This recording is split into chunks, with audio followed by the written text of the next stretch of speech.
श्रोता प्रेमियों, मैं राम सागर शास्त्री आप लोगों के समक्ष रखने जा रहा हूं एक प्रसंग, वेणु और पृथु की कथा। देखिए, सबसे पहले आपने ध्रुव चरित्र का पावन प्रसंग श्रवण किया। अगर आध्यात्मिक दृष्टि से देखा जाए तो जीव ही उत्तानपाद है, जिसकी दो पत्नियां हैं, सुनीति यानी अच्छी नीति तथा सुरुचि यानी अच्छी रुचि। जिसकी नीति अच्छी होगी उसका फल ध्रुव यानी अटल होगा, जिसकी रुचि अच्छी होगी उसका फल उत्तम होगा। इसीलिए सुनीति से ध्रुव और सुरुचि से उत्तम का जन्म हुआ था। ध्रुव वंश में अंग नाम के राजा हुए, जिनकी पत्नी का नाम सुनीता था। सुनीतांगस्या पत्नी सुषुवे बेन मूलबणम यद्दौशील्यात्स राजर्षिर निर्विणो निर्गात पुरात। सुनीता ने क्रूर कर्म करने वाले वेणु को जन्म दिया, जिसकी दुष्टता से परेशान होकर राजर्षि अंग नगर को छोड़कर चले गए थे। देखिए, राजा अंग निसंतान थे। अस्तु एक दिन उन्होंने ऋषियों और ब्राह्मणों से निवेदन किया कि आप लोग कोई ऐसा उपाय करें जिससे मेरे यहां पुत्र का जन्म हो। ऋषियों ने यज्ञ का विधान किया। अग्निदेव खीर लेकर प्रकट हो गए। उन्होंने कहा, राजन, यह खीर ले जाकर अपनी रानी को खिला दो, इससे तुम्हारे यहां पुत्र का जन्म होगा। अस्तु राजा ने वैसा ही किया। कालांतर में सुनीता ने एक काले कुरूप बच्चे को जन्म दिया। सवाल एव पुरुषो माता महमनुव्रता अधर्मा सोद भवम मृत्युम तेना भवद्धार्मिका। वह बालक बाल्यावस्था में ही अपने नाना मृत्यु का अनुगामी था। सुनीता मृत्यु की पुत्री थी, इसलिए बालक भी अधार्मिक पैदा हुआ। उस बच्चे का नाम वेणु रखा गया। अब तो वेणु वन में जाकर हिरणों की हत्या करने लगा। खेल में बराबरी के बच्चों को पशुओं की भांति मारने लगा। राजा अंग उसके कुकृत्यों से परेशान हो गए। उन्होंने ब्राह्मणों के पास जाकर निवेदन किया कि बोले, भगवान इस ध्रुव कुल में प्रगटायो वंश कुठार नहीं। हे देवो हमारे पुरखों में फैलायो अत्याचार नहीं। राजा ने कहा, ब्राह्मणों, मेरे वंश में इससे पहले कोई अत्याचारी नहीं पैदा हुआ। इस निर्मल वंश में यह कुल कुठार कैसे उत्पन्न हो गया? ऋषियों ने कहा, राजन, सुनीता ने खीर खाते समय मृत्यु और अधर्म का ध्यान किया था, इसलिए यह कुपुत्र पैदा हो गया। यह सब भगवान की लीला से हुआ है। अस्तु राजा घर लौट आए। एवं स निर्विण मना नृपो ग्रहान निशीथ उत्थाय महोदयो दयात अलब्ध निद्रो नुपलक्षितो नृभिर हित्वा गतो वेन शुभम प्रसुप्ताम। राजा रात भर विचारों में डूबा रहा। उसे नींद नहीं आई। सोचते सोचते उसका चित्त गृहस्थ से विरक्त हो गया। आधी रात के समय राजा चुपचाप अपने बिस्तर से उठा। रानी सो रही थी। उसने सारी मोह ममता छोड़ दी, राजमहल का परित्याग कर दिया और जंगल को चला गया। अब तो राज सिंहासन वेणु के हाथों में आ गया। वेणु तो परम दुष्ट था। उसने नगर में ढिंढोरा पिटवा दिया कि मेरे शासन में कोई ब्राह्मण यज्ञ नहीं करेगा, भगवान का नाम नहीं लेगा, मंदिरों में किसी देवता की पूजा नहीं होगी, अगर पूजा होगी तो सिर्फ मेरी होगी। आज्ञा दी मेरे शासन में यज्ञ हो न कोई कीर्तन हो, देवों की जगह मंदिरों में केवल मेरा ही पूजन हो। जो मेरी आज्ञा का उल्लंघन करेगा उसे जेल में डाल दिया जाएगा। अब तो सारे ऋषिवृंद ऐलान सुनकर चौंक पड़े। कुछ ऋषियों ने साहस बटोर कर वेणु से कहा, तुम राजा हो, राज्य करो, परंतु भगवान की पूजा पाठ में हस्तक्षेप क्यों कर रहे हो? तुम्हारा यह घमंड तुम्हें लेकर किसी दिन डूब जाएगा, क्योंकि गागर और सागर कभी समान नहीं हो सकते हैं। तुम नगर के शासक हो, परंतु ईश्वर सारे विश्व का शासक है, इसलिए ईश्वर से अपनी समता मत करो। वेणु ने कहा, मैं राजा हूं, मैं ईश्वर हूं, ऐसा तुमको कहना होगा। यदि मेरा कहा न मानोगे तो जेलों में रहना होगा। मैं ही राजा हूं, मैं ही ईश्वर हूं, यह तुम्हें मानना होगा।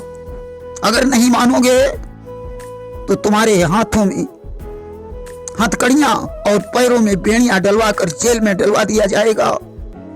अब तो ऋषियों को क्रोध आ गया। उन्होंने कहा, अरे दुष्ट, तू ईश्वर से समता बाद में करना, पहले उसके भक्तों से ही समता कर ले। आज कमंडल से जल लिया, मंत्र पढ़कर ज्यों वेण के ऊपर डाला, उसका मस्तक कटकर जमीन पर गिर पड़ा। अब तो माता सुनीता विलाप करने लगी। आज द्रवित होकर ऋषियों ने वेण की जंघा का मंथन करके एक काले कुरूप पुरुष को प्रकट किया, जिसे दक्षिण में भीलों का राजा बना दिया। फिर वेण की दाईं भुजा का मंथन करके पृथु को उत्पन्न किया। बाईं भुजा के मंथन से अरुचि को उत्पन्न किया, दोनों को का जोड़ मिला दिया कि दूसरी भुजा के मथने से सुकुमारी अरुचि प्रगटानी थी। जुड़ गया जोड़ यों दोनों का, यह राजा थे वह रानी थी। अब तो पृथु राजा बन गए। देखिए, पहले हमारी पृथ्वी का नाम मेदिनी था, और जब पृथु की ओ सुशासन आई, और तब ते मही पृथ्वी कहलाई। जब राजा पृथु ने शासन किया, तब से भूमि का नाम पृथ्वी पड़ गया। अब तो तीनों लोकों में जय जयकार होने लगी। परंतु कुछ ही समय बाद लोगों ने पृथु से याचना की, महाराज, जो भी बीज हम बोते हैं वह जमता ही नहीं। पृथु ने कहा, चिंता मत करो, इस समस्या का भी समाधान हो जाएगा। ऐसा कहकर धनुष पर किया बाण संधान, तब पृथ्वी गौरूप धर भागी लेकर प्राण। ऐसा कहकर पृथु ने धनुष पर बाण चढ़ाकर उसका संधान कर दिया। अब तो पृथ्वी गाय का रूप धारण करके भाग खड़ी हुई। सदिशो विदिशो देवी रोदसी चांतरम तयो, धावन्ती तत्र तत्रैनम ददर्शानुद्यता युधम। अब तो पृथ्वी जिधर जाती है उसे महाराज पृथु हथियार उठाए उसके पीछे दिखाई पड़ते हैं। अस्तुआ शरणागत होकर पृथ्वी से कहने लगी, उवाच च महाभाग धर्म ज्ञापन वत्सल, त्राहि मामापि भूतानां पालने वस्थितो भवान। आप धर्म के तत्व को जानने वाले, शरणागत वत्सल और प्राणियों की रक्षा करने वाले हैं। अस्तु आप मेरी भी रक्षा करो। कि हा कर पृथ्वी शरण हुई, बोली मैं बीज चुराए हूं, पर महाराज इस चोरी से धर्मों के प्राण बचाए हूं। मैंने धर्म की रक्षा के लिए बीजों को चुराया है। जब मनुष्य को पेट भर भोजन नहीं मिलेगा तो कुकर्म कैसे करेगा? यह सब मुझे वेणु की वजह से करना पड़ा। अब आप मेरे पैस्तनों से बीजों का दोहन कर लीजिए। पृथ्वी से अन्न का दोहन करके पृथु ने प्रजा को सुखी बनाया। अब उन्होंने 100 अश्वमेध यज्ञ करने का निश्चय किया। धीरे धीरे 99 यज्ञ पूर्ण हो गए। 100वें यज्ञ की तैयारी थी। इंद्र ने भयभीत होकर पृथु के घोड़े को सन्यासी बनकर चुरा लिया। पृथु ने बड़े पुत्र विजिताश्व को इंद्र से लड़ने के लिए भेजा कि पृथु ने विजिताश्व वीर वर को सुरपति से लड़ने पहुंचाया। ओ महाबली आसानी से घोड़े को वापस ले आया। विजिताश्व ने इंद्र के अभिमान को तोड़कर घोड़े को लाकर अपने पिता पृथु को प्रदान कर दिया। पृथु ने सोचा 100वां यज्ञ पूर्ण होने पर मुझे इंद्र पद तो स्वीकार ही करना पड़ेगा।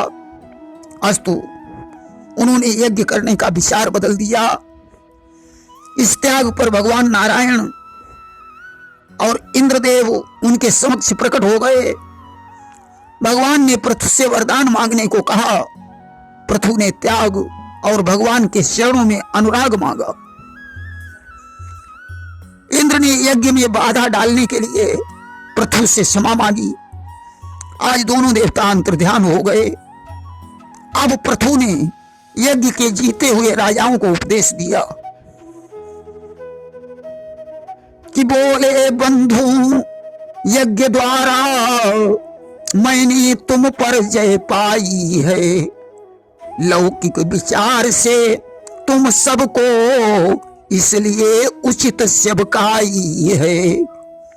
मैंने यज्ञ द्वारा आप लोगों पर विजय प्राप्त की है, इसलिए तुम्हें मेरी आज्ञा का पालन करना चाहिए।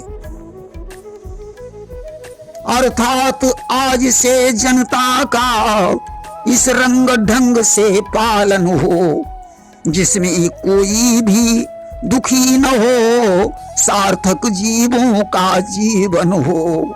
आज से तुम लोग प्रजा का इस तरीके से पालन करना जिससे उसे कोई कष्ट न पहुंचे। शस्त्र की जगह प्रेम के शस्त्र का प्रयोग करना। वेदों की मर्यादा बनाए रखने के लिए भगवान का पूजन पाठ करते रहना। आज बड़े प्रेम से राजाओं को पृथु ने विदा कर दिया और रानी अर्ची के सहित योगाभ्यास करने के लिए वन को चले गए, जहां उन्होंने अपने शरीर को छोड़कर वैकुंठ लोक को प्राप्त किया।